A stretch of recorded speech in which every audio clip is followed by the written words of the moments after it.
Berita sedih.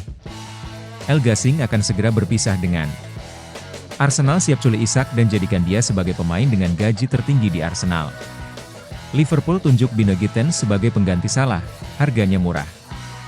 Zirkzee itu mediocre, dia susah adaptasi tapi tenang, pelatih ini punya solusinya.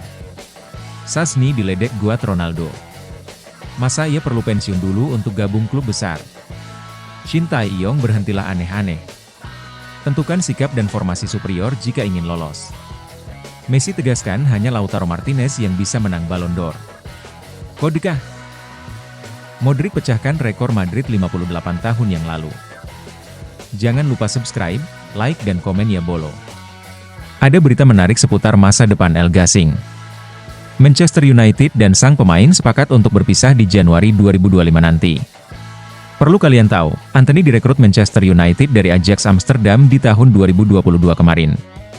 2 musim perdananya bersama Setan Merah bisa dikatakan merugi jika dibandingkan dengan mahar transfernya yang selangit. Lord Antony juga hanya menjadi pengisi bangku cadangan dan tak jua menjadi pembanding ketika dia berseragam Ajax. Chalk Offside melaporkan bahwa Antony berpotensi tidak membela MU lagi di tahun 2025 nanti. Karena manajemen MU memutuskan untuk melepaskannya di Januari nanti. Menurut laporan tersebut, saat ini ada 2 klub Premier League yang tertarik untuk mengamankan jasa Antony. Crystal Palace dan Newcastle dikabarkan tertarik untuk menggunakan jasa sang winger di bulan Januari 2025 nanti. Dan MU membuka semua pintu untuk segera mendepak Lord Antony Januari. Berita selanjutnya. Negosiasi kontrak Nichan Alexander-Isak telah menemui jalan buntu, yang membuat Arsenal dalam keadaan siaga menjelang bursa transfer Januari.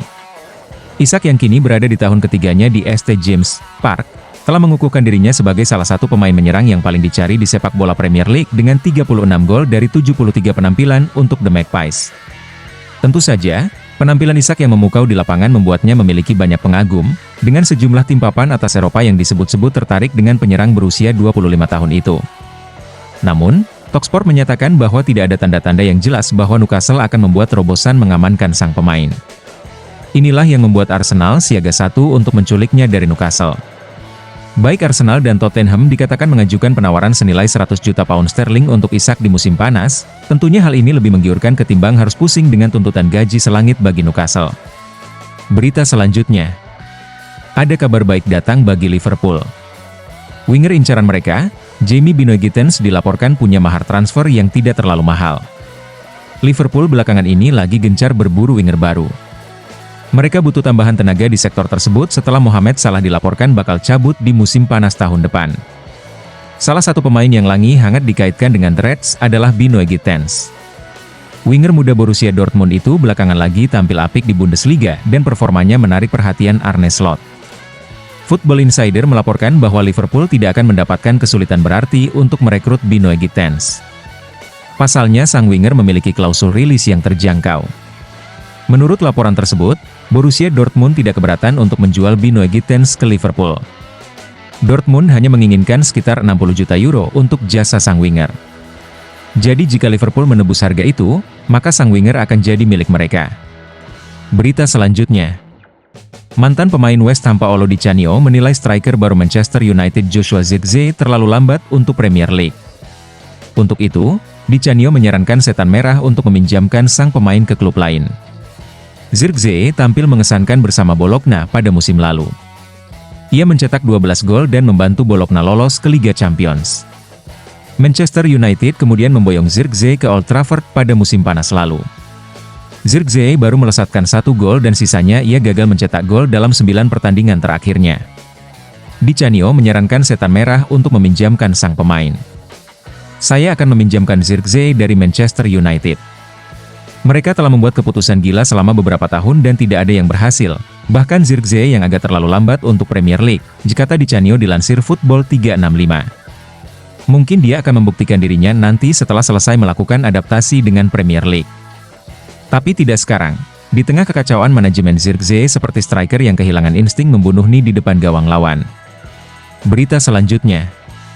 Bintang Al Nassr Cristiano Ronaldo mengomentari kepindahan Wojciech Szczęsny ke Barcelona. Ronaldo dengan bercanda mengatakan bahwa Szczęsny perlu pensiun dulu untuk bergabung dengan klub besar. Szczęsny memutuskan gantung sepatu pada bulan Agustus lalu. Ia berhenti bermain setelah kontraknya diputus oleh Juventus. Namun 3 bulan berselang, Szczęsny memutuskan kembali dari masa pensiun. Kiper asal Polandia itu menerima pinangan Barcelona. Barcelona mengontrak Szczęsny untuk menjadi pengganti Marc-Andre ter Stegen. Kiper asal Jerman itu harus absen panjang karena mengalami cedera parah. Ronaldo bertemu dengan Szczęsny saat Portugal melawan Polandia di ajang UEFA Nations League. Keduanya bercengkerama dan berfoto bersama. Dalam kesempatan itu, Szczęsny bercerita bahwa dirinya kini pindah ke Barcelona. Ronaldo sudah mengetahuinya dan sedikit mengejek mantan rekan setimnya tersebut. "Saya pindah ke Barcelona sekarang," kata Szczęsny. "Luar biasa, tapi kamu harus pensiun dulu untuk pindah ke klub besar," kata Ronaldo bercanda. Berita selanjutnya. Ayo Indonesia. Masih ada harapan untuk gapai mimpi bermain di Piala Dunia 2026. Asal Shin Tae-yong memilih komposisi tim superior yang tepat. Asa timnas Indonesia untuk lolos ke Piala Dunia 2026 akan semakin rumit dari yang diperkirakan setelah kalah dari Cina dan menyia-nyiakan kesempatan 3 poin di pertandingan tersebut. Pasalnya, berbagai pundit mencoba untuk menganalisis keanehan coach Shin Tae-yong yang sedikit terlihat meremehkan peta kekuatan Cina. Hal ini bukan tanpa alasan, rotasi nyeleneh Shin Tae-yong mengakibatkan petaka di 2 gol Cina. Beberapa nama yang dimainkan dari menit awal ternyata tak mampu membawa perubahan apapun. Hal ini menegaskan bahwa, berhentilah untuk bereksperimen dengan pemain saat ini. Segera evaluasi dan pilih para pemain inti. Laga selanjutnya cukup berat walau bermain di kandang. Namun, dalam sepak bola memang tidak ada yang tidak mungkin termasuk kita yang takluk atas negara penghuni dasar klasemen. Masih ada harapan untuk finish di peringkat 3 atau 4. Laga selanjutnya adalah kita bersiap untuk menghadapi pertandingan yang sulit lawan Jepang. Mampukah Indonesia mengamankan poin di pertandingan yang akan membuat kita senam jantung di tiap menitnya? Berita selanjutnya. Kapten Timnas Argentina menegaskan rekan senegaranya Lautaro Martinez lebih layak memenangkan Ballon d'Or daripada siapapun. Messi menilai Kapten Inter Milan itu telah menjalani tahun yang spektakuler. Lautaro memainkan peran penting saat Nerazzurri meraih Scudetto ke-20 pada musim lalu. Sang striker mencetak 24 gol dari 33 pertandingan dan menjadi pencetak gol terbanyak di Liga. Selain itu, Lautaro juga memiliki kontribusi besar dalam membawa Argentina meraih Copa America 2024. Ia mencetak 5 gol dalam 6 pertandingan, termasuk gol penentu di final melawan Kolombia. Lautaro memainkan peran penting saat Nerazzurri meraih Scudetto ke-20 pada musim lalu. Sang striker mencetak 24 gol dari 33 pertandingan dan menjadi pencetak gol terbanyak di Liga. Selain itu, Lautaro juga memiliki kontribusi besar dalam membawa Argentina meraih Copa America 2024. Ia mencetak 5 gol dalam 6 pertandingan, termasuk gol penentu di final melawan Kolombia. Messi menilai Lautaro telah menjalani tahun yang spektakuler di klub maupun timnas Argentina.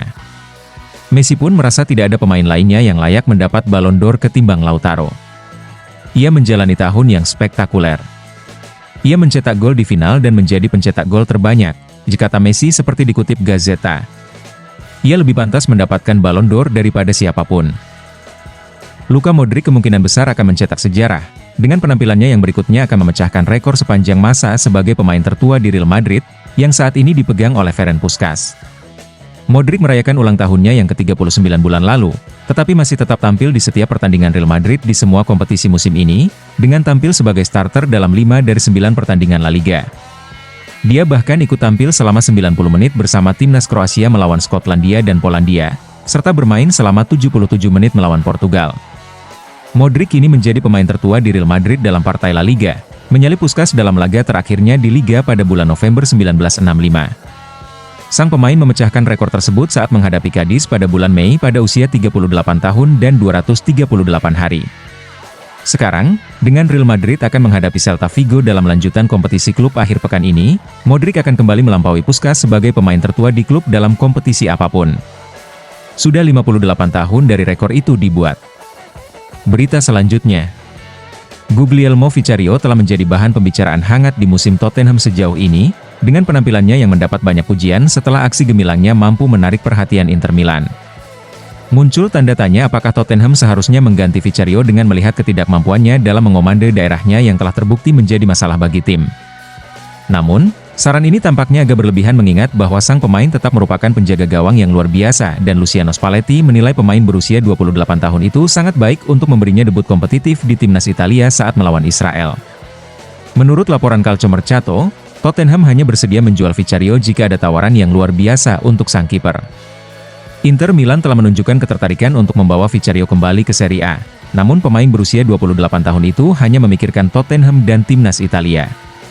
Berita selanjutnya, Tijjani Reijnders saat ini merupakan pemain andalan di lini tengah AC Milan. Sebelum pindah ke Rossoneri, Tijjani ternyata sempat menolak tawaran dari Barcelona. Tijjani masuk dalam radar Barcelona pada tahun 2023 lalu. Kakak kandung pemain timnas Indonesia Eliano Reijnders tersebut dibidik sebagai pengganti Sergio Busquets. Akan tetapi, kepindahannya ke Camp Nou tidak pernah terwujud. Tijjani pada akhirnya menandatangani kontrak dengan AC Milan. Tijjani sekarang tampil reguler di lini tengah Rossoneri. Gelandang berusia 26 tahun tersebut juga masuk skuad timnas Belanda. Meski mengagumi minat Barcelona, Martin percaya bahwa Tijjani akan kesulitan untuk menyesuaikan diri dengan sistem Barcelona. Sebab, sang putra memiliki gaya permainan yang berbeda dari Busquets. Jelas kami merasa tersanjung dengan ketertarikan Barcelona. Namun, mereka mencari pengganti Busquets, jelasnya. Martin khawatir Reijnders akan berakhir sebagai pemain cadangan apabila pindah ke Barcelona. Karena itu, ia menyarankan putranya agar menolak Barcelona. Berita selanjutnya, Ozil dengan lantang menjawab Güler saat ditanya siapa yang terbaik di antara Ronaldo dan Messi. Ex-bintang Real Madrid dan Arsenal Mesut Ozil tak ragu memberikan dukungan penuh pada juniornya, Arda Güler, yang kini bermain untuk Los Blancos. Di sebuah acara, mantan pemain internasional Jerman itu ditanya mengenai siapa saja pemain-pemain yang menurutnya terbaik yang pernah bermain dengannya, dan juga siapa lawan yang paling sulit. Sampai tiba di pertanyaan mengenai dua pemain terbaik sepanjang masa atau biasa disebut GOAT, Cristiano Ronaldo dan Lionel Messi. Jawaban Ozil sungguh di luar dugaan. Rupanya, Ozil malah menjawab dengan lantang, Arda Güler. Jawaban Ozil itu disambut sorak-sorai dan tepuk tangan dari para hadirin di acara tersebut. Tahun lalu, Ozil telah memutuskan gantung sepatu. Dia menuntaskan petualangan sepak bola dengan balutan seragam Fenerbahce, di mana dia sempat bermain dengan Güler yang menjadi juniornya.